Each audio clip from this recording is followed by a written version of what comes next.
네, 오늘은 진정한 복이란 무엇일까요? 이 제목을 가지고 여러분과 같이 말씀을 나누고자 합니다. 2026년 새해를 맞이하신 여러분 모두를 축복합니다. 앞뒤 좌우에 계신 분들에게 축복합니다. 복된 한 해가 되시기를 바랍니다. 이렇게 인사하시길 바랍니다. 우리가 인사를 나누는 것처럼 새해가 되면 의례적으로 새해 복 많이 받으세요. 이런 인사를 합니다. 그래서 오늘 우리는 특별히 복에 관해서 함께 생각해 보고자 합니다. 오늘 우리의 본문이 있는 창세기는 참 의미가 있는 그런 성경입니다. 모든 성경의 처음이고요. 따라서 세상 만물에 대한 기원이 나오고 인류의 기원이 나옵니다. 당연히 복에 대해서도 처음 나오는 곳이 오늘 우리의 본문 창세기에서의 이 본문입니다. 하나님은 천지를 창조하시고 또한 만물을 창조하시고 마지막으로 자신의 형상을 따라 사람을 만드셨습니다. 그리고 바로 복을 주십니다. 말씀을 보면은 하나님이 자기 형상 곧 하나님의 형상대로 사람을 창조하시되 남자와 여자를 창조하시고 하나님이 그들에게 복을 주시며. 참 희한하죠. 만드시자마자 복을 주신 것입니다. 우리가 생각하기에는 복을 받으려면 복 받을 일을 많이 해야 복을 받을 것 같은데 그런 것과 상관없이 하나님은 자신이 만드신 사람에게 바로 복을 주십니다. 이것이 의미하는 바를 잘 생각해 보시기 바랍니다. 그 이유는 무엇보다 하나님이 사람을 그분의 형상을 따라 만드셨다는 데 있습니다. In His image, in His image. 이 말씀이 얼마나 감격스러운가는 말로 표현할 길이 없습니다. 이러한 사례는 세계 어느 신화에도 없는 그런 일이거든요. 하나님이 사람을 자신의 형상대로 만드셨다는 것은 아시다시피 그분의 겉모습을 따라서 이렇게 만드셨다는 그런 말이 아니고요. 그보다 훨씬 더 본질적인 그런 이야기입니다. 그래서 이 이미지 안에는 적어도 세 가지가 포함되어 있는데 nature, character, reputation 이것이 다 포함된다고 볼 수 있습니다. 그래서 그것을 좀 풀어보자면 사람에게는 하나님의 본질, 하나님의 속성, 하나님의 영광과 위엄 이 모든 것이 다 담겨 있는 것입니다. 다른 사람 이야기가 아니라 바로 여러분에 관한 이야기입니다. 여러분 자신에 관한 이야기입니다. 여러분이 그러한 존재로 창조되었다는 것입니다. 따라서 하나님이 자신의 형상대로 만드신 사람에게 복을 주셨다는 표현은 나의 형상대로 만들어진 사람아 복되다. 그냥 복되다. 그냥 얼굴을 보기만 해도 복되다 그런 말씀이에요. 무슨 특별한 일을 하지 않아도 그 자체로 복된 것입니다. 여러분의 자녀가 태어났을 때 여러분의 감정, 여러분의 감격은 어떤 느낌이었습니까? 그 아이에게는 여러분의 모든 것이 들어있습니다. 여러분의 DNA, 여러분의 속성, 여러분의 영광 이런 것들이 다 담겨 있는 게 여러분의 아이인 것입니다. 바라기는 그 아이를 보면서 나의 모든 좋은 것이 이 아이에게 다 들어있으면 좋겠다.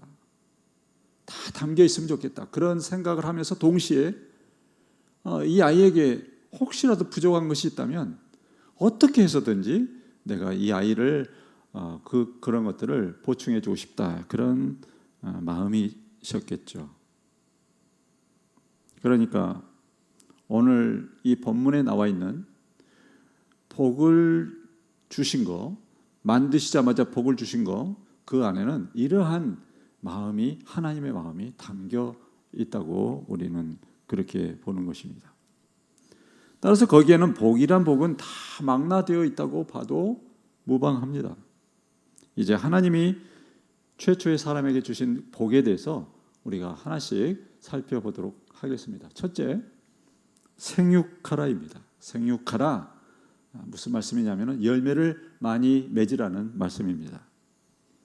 사람들은 노력을 많이 해도 그 열매를 맺지 못하는 경우들이 참 많아요. 우리가 인생을 살다 보면 새벽부터 밤늦게까지 일하는데도 성과가 별로 없어요. 그런 사람 많죠. 그리고 열심히 공부를 하는데도 성적이 오르지 않는 그런 학생들도 있고요. 성심성의껏 깨진 관계를 회복하려고 노력하는데도 불구하고 이 관계가 회복되지 않고 그런 경우들이 너무 많습니다. 그러나 하나님께서 열매를 맺으라는 이 말씀, 이 명령은 실현되는 명령입니다. 그러니까 이게 선포되면 그대로 이루어지는 명령이라는 말씀입니다. 하나님이 명령하셨다는 것은 하나님이 그것을 뜻하셨다는 것이고요. 그리고 하나님이 뜻하시면 그것은 이루어집니다. 뜻하신 즉 이루시는 하나님이시기 때문에 그렇습니다. 욥이 그것을 고백하고 있습니다. 그는 그의 마음에 하고자 하시는 것이면 그것을 행하시나니 그런즉 내게 작정하신 것을 이루실 것이라. 하나님의 마음을 이렇게 표현한 것입니다. 따라서 이런 말씀을 듣고 실행하면 열매를 맺게 되는 것입니다.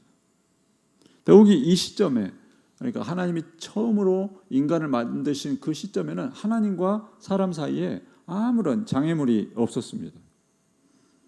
지극히 정상적인 관계였죠. 그러니까 열매를 맺을 수밖에 없는 것입니다. 마치 다음과 같은 것이죠. 그는 시냇가에 심은 나무가 철을 따라 열매를 맺으며 그 잎사귀가 마르지 아니함 같으니 그가 하는 모든 일이 다 형통하리로다. 아멘.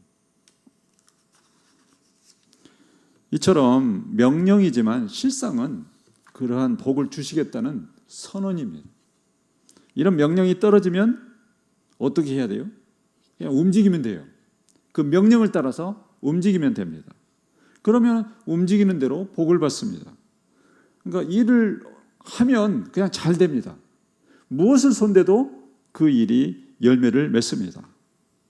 그래서 우리가 이러한 것을 보면은 하나님과의 관계가 얼마나 중요한지 다시 한번 깨닫게 됩니다.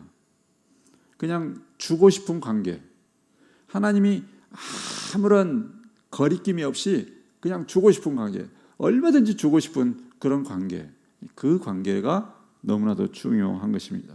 친밀한 관계, 하나님과 더 친밀하면 친밀할수록 더 좋은 그런 관계를 말합니다. 새해에 여러분 모두가 이 복을 받으시기를 예수님의 이름으로 축복합니다. 둘째, 번성하라입니다. 이 번성하라는 말은 수적으로 늘어나라 그런 말씀이거든요. 수적으로 늘어나라.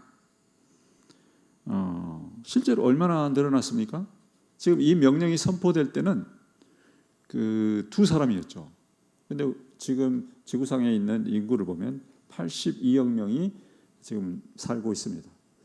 그리고 인류가 시작될 때부터 지금까지 이 지구상에서 살다 간 사람이 인구 통계학적으로 우리가 살펴보면 1000억 명에서 1200억 명이 이렇게 살다 간 것으로 그렇게 파악이 되고 있습니다. 그러니까 하나님이 이때 명령하신 그것이 그대로 이루어진 것입니다. 이 말씀을 우리에게 적용해 보자면은 하나님이 우리 교회에도 이 명령을 해 주시기를 우리가 기도하고 그렇게 바라고 그렇게 하고자 합니다. 하나님 우리에게 이 명령을 주십시오. 번성하라. 그러면 교회 부흥은 그냥 되는 겁니다. 우리가 노력해서 되는 게 아니고 하나님께서 우리의 기도를 들으시고 어느 순간에 번성하라 이 명령이 내려지면 부흥이 일어나는 것입니다. 비록 그 과정이 힘들지라도 그때까지 우리가 열심히 기도하면 그 모든 것이 이루어지는 줄 믿으시기 바랍니다. 혹시 여러분 중에는 이 수적으로 늘어나라 이 말을 그러면 내 통장의 숫자가 늘어났으면 좋겠다. 그것도 역시 포함된다고 볼 수 있습니다. 그런 믿음이 있다면 되겠죠? 저는 이제 그것을 우리가 이 같은 맥락에서 이걸 좀 끌고 와서 여러분이 성경을 읽다가 그 어떤 성경 말씀이 여러분의 마음에 꽂히는 말씀이 있어요. 이 말씀 뭔가 감동이 있고 그 말씀이 쉽게 지나가지 않고 거기에 머무르게 되는 그런 말씀이 있어요. 그런 말씀은 이루어집니다. 하나님이 이루시고자 우리에게 그 말씀에 머물게 하시고 묵상하게 하시고 그것을 붙잡고 기도하게 하시는 것입니다. 왜 성경을 읽으라고 하겠어요? 그런 일이 있으니까 성경을 읽어서 그런 말씀을 붙잡으라는 말씀이죠. 하나님은 우리의 귀에 말씀하시는 분이 아니라 우리의 마음에 말씀하시는 분입니다. 따라서 하나님의 음성을 듣고 싶다면 성경을 읽으면 돼요. 많은 분들이 하나님의 음성을 못 들어서 너무나 안타깝다고 그렇게 이야기하는데 성경을 읽으면 성경이 여러분에게 말씀하실 겁니다. 그래서 굳이 예언하시는 분들을 쫓아다니면서 여러분의 미래를 이렇게 물어볼 필요가 없어요. 그렇게 하는 것은 그 점쟁이에게 찾아가서 올해 사주팔자가 어떻게 될 것 같습니까? 이렇게 묻는 것과 크게 다르지 않다고 볼 수 있습니다. 하나님이 성경을 통해서 직접 말씀하시는데 우리가 굳이 그렇게 할 필요가 없는 것입니다. 그렇지만 저는 애언의 은사를 제가 무시하는 사람은 아닙니다. 여러분의 가까이에 그런 분이 계시다면 그런 분에게 도움을 받을 수 있다고 봅니다. 그렇지만 우리는 성경을 가지고 있기 때문에 그 성경을 가지고 정말 한 해 동안 이 성경을 붙잡고 하나님 이 말씀을 통해서 이 성경을 통해서 나에게 말씀해 주십시오. 그렇게 기도하면 반드시 하나님께서는 여러분이 성경을 읽는 도중에 그러한 말씀을 해 주시리라고 믿습니다. 그래서 여러분이 올 한 해 열심으로 성경을 읽으시기를 제가 권면드립니다. 그냥 읽는 것이 아니라 이 성경 말씀은 살아계신 하나님의 말씀이다. 하나님이 직접적으로 나에게 하실 수 있는 그런 말씀이다. 그렇게 믿고 읽어야 돼요. 그렇게 읽으면 살아납니다. 내 영혼이 살아납니다. 내 영혼이 살아나면 내 몸이 살아나고 내 몸이 살아나고 내 마음이 살아납니다. 모든 게 영혼부터 시작해서 모든 게 살아나게 됩니다. 그리고 우리가 성경을 읽게 되면 그 말씀을 통해서 하나님을 만나게 되죠. 하나님 만나면 무슨 일이 벌어지죠? 좋은 일이 벌어지죠. 좋은 일이 생깁니다. 그렇습니다. 어떤 사람이 회사에 입사했어요. 신입사원이에요. 근데 이 신입사원이 출근만 하면 어디로 가냐면은 회장실로 가는 거예요. 다음 날도 출근하면은 어디로 갑니까? 회장실로 가요. 그러면 이 신입사원의 미래는 어떻겠습니까? 말해서 무엇합니까? 당연히 잘 되겠죠. 날마다 회장님을 만나는데 우리가 성경을 읽는 것은 마치 그런 것과 같습니다. 제가 이런 말씀을 이렇게 나누는데도 불구하고 성경을 읽지 않으면 어떻게 합니까? 어떻게 할 도리가 없습니다. 그분의 자유에 맡겨야겠죠. 그 결과도 그분의 것입니다. 셋째, 땅을 정복하라입니다. 땅을 정복하라. 정복하다라고 하는 이 말을 우리가 영어로 풀어보면 subdue라고 하는 그런 말이죠. subdue. 이걸 그 의미를 풀어보면 지배하라는 거예요. 지배하라. 사랑하는 성도 여러분, 이 세 번째 명령을 여러분께서 잘 이해하셔야 됩니다. 정말 중요한 말씀이에요. 우리 앞에 놓인 어떤 환경, 상황, 여건 이런 것들이 우리를 지배하지 않도록 해야 한다는 말씀입니다. 사람을 하나님께서는 지배자로 세우셨어요.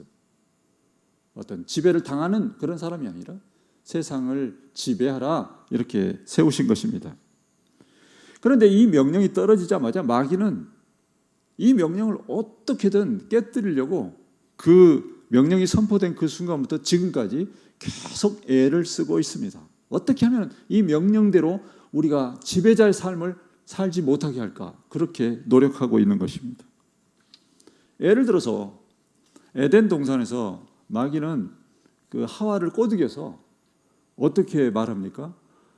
네가 그렇게 하나님 밑에서 그렇게 살지 말고 하나님처럼 되라. 그 길을 선택해라. 이렇게 꼬드기죠.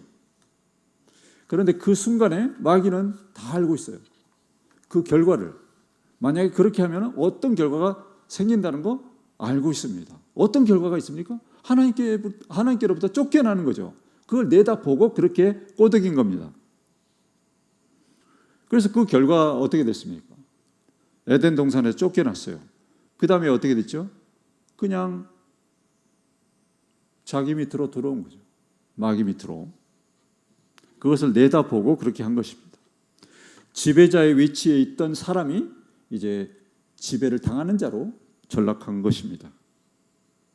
우리가 이런 것을 안다면 우리가 성경적인 지식을 갖는다는 게 뭡니까? 이런 것을 안다면 우리가 예수 그리스도 안에서 새 생명을 얻은 우리 모두는 다시금 지배자의 자리를 회복해야 합니다.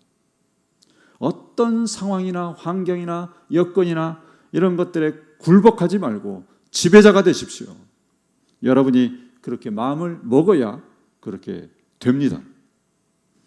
상황이나 여건이나 그리고 환경 이런 것들이 안 좋을 때 더더욱 이 말씀을 여러분이 기억하셔야 합니다. 여러분은 지배자입니다. 결코 지배당해서는 안 되는 그런 존재라는 말씀입니다. 제가 송구 영신 예배에서도 말씀을 드렸지만 죽음조차 우리를 지배할 수 없는 존재가 바로 우리입니다. 우리는 그런 존재입니다. 예수님께서 사망 권세를 이기시고 부활의 첫 열매가 되셨기 때문에 그 의미가 뭡니까? 예수님이 첫 열매시면 우리는 두 번째, 세 번째, 네 번째 계속 그 다음 순서로 우리가 부활의 열매가 될 사람들이라는 그런 이야기입니다. 그래서 예를 들어서 죽을 병에 걸려서 시한부 인생을 살고 있는 사람, 그렇다 하더라도 이 명령은 그 사람에게 유효합니다. 어떻게 유효합니까? 믿음 있는 사람은 병에 굴복해서 죽는 게 아니거든요. 병에 지배되어서 죽는 게 아니거든요. 믿는 사람은 절대 그렇지 않습니다. 단지 하나님께서 부르시기 때문에 가는 거예요. 그게 죽음의 의미고요. 죽음이라고 하는 것은 영혼과 몸이 이 육체가 분리되는 거 그 이상 그 이하도 아닙니다. 죽음으로 인해서 믿는 사람이라면 죽음으로 인해서 그 영혼이 하나님께 더 가까이 가는 거예요. 그런 이벤트, 그런 사건이 그냥 죽음이라는 것입니다. 그렇다면 무엇입니까? 살아계시고 세상 만물을 다스리시는 하나님 안에 있으면 그 자체로 승리자입니다. 지배자예요. 그 증거가 무엇입니까? 마음의 평강이에요. 내일 죽을 사람인데 얼굴을 보니까 너무 평안한 거예요. 너무너무 평안. 그냥 보통 사람보다 더 평안해요. 세상의 모든 짐을 벗고 이제 내가 쉬러 가는구나. 지금까지 지었던 모든 짐을 이제는 내려놓아도 되는구나. 이제 주님을 이제 뵙겠구나. 그런 마음 때문에 오히려 기쁘고 감사해서 얼굴이 평안해집니다. 그게 믿는 사람이라는 것입니다. 그게 증거라는 것입니다. 만약에 사람이 이 세상에 연연해서 죽는 것을 두려워한다면 그것은 어떤 거가 가냐면은 거지가 있잖아요. 거지한테 정말 삐까번쩍한 옷을 줬어요. 아, 이거 입으시라고. 추우니까 이 옷을 입으세요. 이렇게 했는데 그 옷을 받은 거지가 자기가 입고 있는 그 누더기 옷을 그 옷이 아까워서 그것을 벗지 못하고 전전긍긍하는 그런 모습과 같다는 것입니다. 사랑하는 성도 여러분, 지배하십시오. 이 세상에서의 많고 적음의 차이, 그것은 아무것도 아닙니다. 사실 별거 아니에요. 그러나 그것에 얽매이는 순간 여러분은 지배당하게 됩니다. 무슨 말입니까? 마귀가 시키는 대로 하게 된다고요. 그렇게 살게 된다고요. 비교하면 우울해집니다. 우울해지면 어떻게 하죠? 그것을 해소할 방법을 찾기 위해서 그냥 그것을 찾아 나서는 것입니다. 그렇게 되면 하나님과 거리가 점점 멀어지게 돼요. 반대로 예수님의 시선을 가지고 세상을 보면 모든 것이 달라 보입니다. 모든 것이 그 순간부터 달라집니다. 그래서 그 사람이 어디까지 나아가게 되냐면 예수님을 닮은 그 사람이 어디까지 나아가게 되냐면은 그 사람은 자기가 가진 모든 것을 가지고 다른 사람을 돕는 사람이 됩니다. 다른 사람에게 자기가 가진 것을 주는 사람이 되는 것입니다. 예수님이 그러셨잖아요. 예수님이 자신의 목숨까지 우리에게 주셨잖아요. 그걸 담다 보면 자기도 그렇게 되는 거예요. 다른 사람을 위해서 자기가 살고 있는 거예요. 신기한 것은요, 주고 또 주고 또 주고 또 주고 또 주어도 이게 계속 줄 것이 생겨요. 이게 예수 안에서의 신비예요. 부모님들이 그렇잖아요. 자식을 위해서 어떻게든 줍니다. 없는 것도 갖다가 줍니다. 그러면 또 그 줄 능력이 또 생겨요. 믿음 안에서도 그런 일이 똑같이 이루어지는 것입니다. 그렇게 사는 사람, 예수를 닮아서 예수를 좇아서 사는 사람, 그 사람의 상급은 얼마나 클까요? 제가 이런 상급 이야기를 하면 듣는 분들 중에 상급이 뭐 대수냐, 상급이 뭐 나하고 무슨 상관이냐 이렇게 생각하시는 분도 있을 거예요. 그게 뭐가 중요하냐 이렇게 생각하겠죠. 비록 제가 천국에 가보지는 않았지만 천국에 가보세요. 후회할 일이 많아질 겁니다. 내가 살아있을 때 잘할 걸, 내가 가진 거 다 흩어서 구제할 걸, 정말 내 물질을 가지고 생명을 살리는 일에 나의 모든 것을 다 쏟아 부었으면 얼마나 좋았을까, 이런 후회들이 밀려올 것입니다. 천국에는요, 천국에서는 모두가 다 존중을 받아요. 너나 나나 할 것 없이 다 존중을 받아요. 그렇지만 대우는 달라요. 대우는 각각 다 다를 것입니다.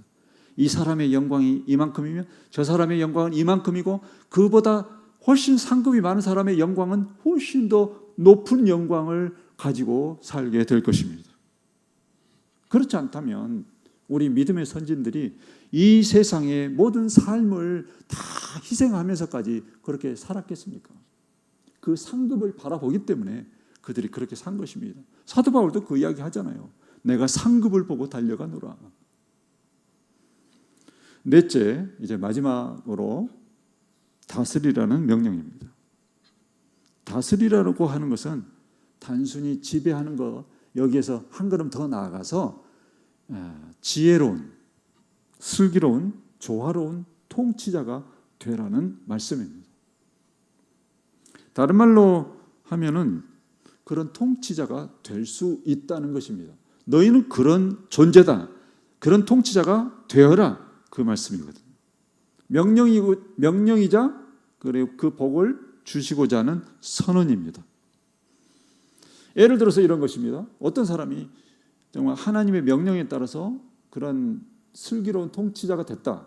그러면 그 사람은요, 그 어떤 분란이 있는 조직에 이 사람이 들어가면 분란이 잠재워져요. 분란이 잠잠해져요. 평화가 임합니다. 그게 바로 이 통치자의 역할을 하는 그런 사람의 모습입니다. 여러분은 이거 가능하시겠습니까? 여러분이 이거 하셔야 돼요. 여러분이 그 사람이 되십시오. 슬기로운 통치자는 또한 쓰러져가는 생명을 살려내는 불쏘시개의 역할을 하는 것입니다. 예수를 믿어 새로운 생명을 얻었다는 증거가 무엇일까요? 여러분이 예수를 믿어 새로운 생명을 얻은 증거가 무엇입니까? 한번 대답해 보세요. 그것은요, 내가 생명을 살리는 사람이 되었다는 거예요. 그냥 하루하루를 사는 게 아니라 내가 생명을 살리는 사람이 되었다. 그게 나타나는 거예요. 다른 사람 보면 어떻게 하면 저 사람이 예수를 믿게 할까? 어떻게 하면 새 생명을 얻게 할까? 그 마음이 마음속에 자리 잡고 끊임없이 불타오르는 이것이 바로 우리가 새 생명을 얻었다는 증거거든요. 이 맛을 알아야 합니다. 이 맛을 알아야 돼요. 이 맛을 알아야 예수 믿는 맛을 아는 것입니다. 그러니까 의사들 중에서요, 의사들은 돈을 많이 벌잖아요. 그렇지만 의사 중에서도 봉사하는 삶을 사는 분이 있어요.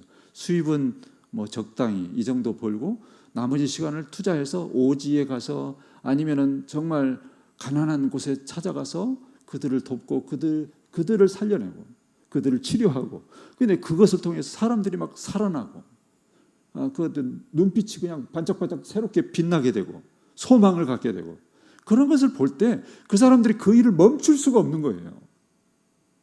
그 일을 위해서 우리 예수 믿는 사람도 부름을 받으신 줄 믿으시기를 바랍니다. 목회자의 삶이 복된 것은 바로 그런 이유 때문입니다. 하나님 앞에서 우리가 바짝 엎드려서 하나님 나를 사용하여 주옵소서. 나를 그러한 일에 사용해 주옵소서. 이렇게 생명을 살리는 일에 마음을 들이면은 하나님께 쓰임을 받아요. 실제로 죽어가는 사람들이 살아납니다. 그것은 세상의 어떤 일과 비교할 수가 없는 일이에요. 평신도는 다른가요? 이런 일에 평신도와 목회자가 무슨 구별이 있습니까? 사도행전에 나오는 빌립도 하나의 집사였지만 그 사람이 그 전도자의 역할도 아주 훌륭하게 감당한 것을 우리는 알고 있습니다. 바로 그런 것입니다. 또한 이 일에는 정년이 없어요. 정년이 없어요. 내가 가는 곳마다 달라지고 살아나고 그리고 하나님의 사람이 세워지는 것, 이것을 보는데 이것을 죽는 날까지 멈출 수 있냐고요. 여러분 그게 가능하다고 보십니까? 그렇지 않습니다. 달라지고 살아나고 새로운 사람이 세워지는 것, 그것을 보면서 우리가 멈출 수 없는 것입니다. 이 일은 절대 멈출 수 없는 일이에요. 목숨이 붙어있는 한 우리가 할 수 있고 또한 하고 싶은 것, 그것이 바로 이 일인 것입니다. 그 사람이 바로 하늘의 상급을 바라보면서 사는 사람입니다. 진정한 통치자의 삶을 사는 그런 사람입니다.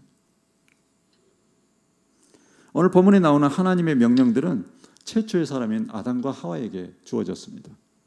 그 명령을 듣고 실행하는 대로 열매를 맺고 번성하고 지배하고 통치하게 되었습니다.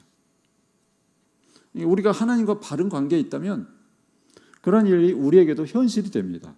똑같이 이루어진다고요. 이것이 하나님이 인류를 향해 가지고 계셨던 하나의 청사진, 하나의 설계도, 그런 것이었어요. 인류에게 복을 주시고자 했던 큰 그림이 바로 이런 것이었단 말입니다. 이것에 충실하면 충실할수록 그 일이 이루어지는 그러한 것을 하나님이 계획하셨다는 것입니다. 비록 아담과 하와의 범죄로 그 그림이 일그러지긴 했지만 우리가 예수 안에서는 얼마든지 그것을 회복할 수 있습니다. 사랑하는 성도 여러분, 하나님의 은혜로 하나님의 자녀가 된 우리 모두도 이 일에 부름을 받은 것을 기억하시기를 바랍니다.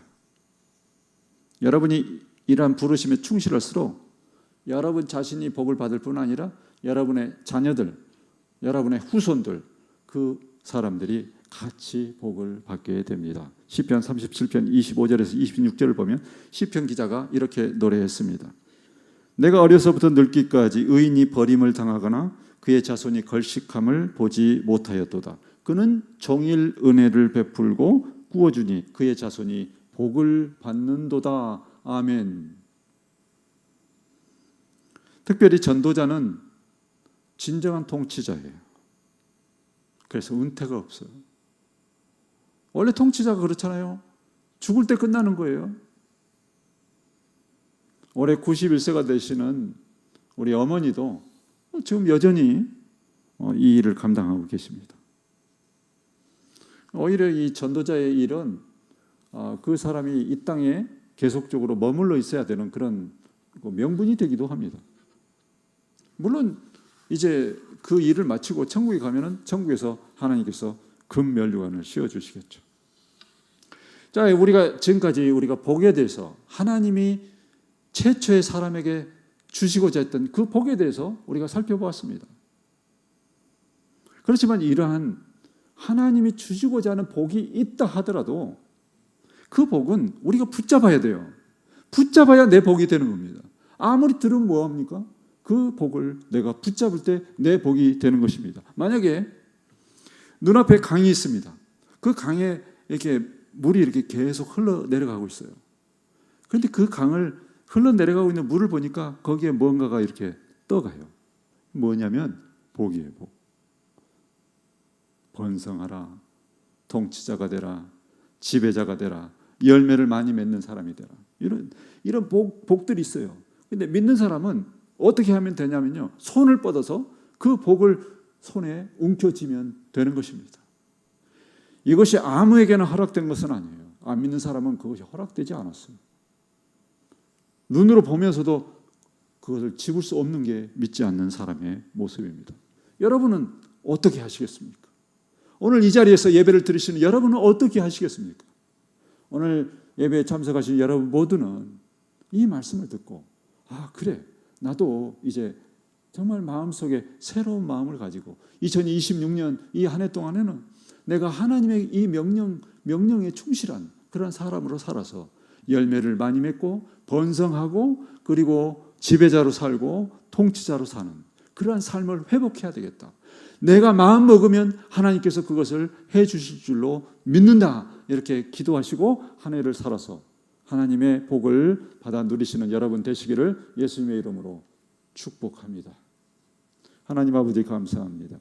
이 말씀이 우리 모두에게 잘 박힌 못이 되어서 우리의 삶이 달라지고 정말 우리의 생명이 다른 사람들에게 전달되고 그래서 많은 생명의 역사가 나타나게 하여 주시옵소서. 예수님의 이름으로 기도하옵나이다. 아멘.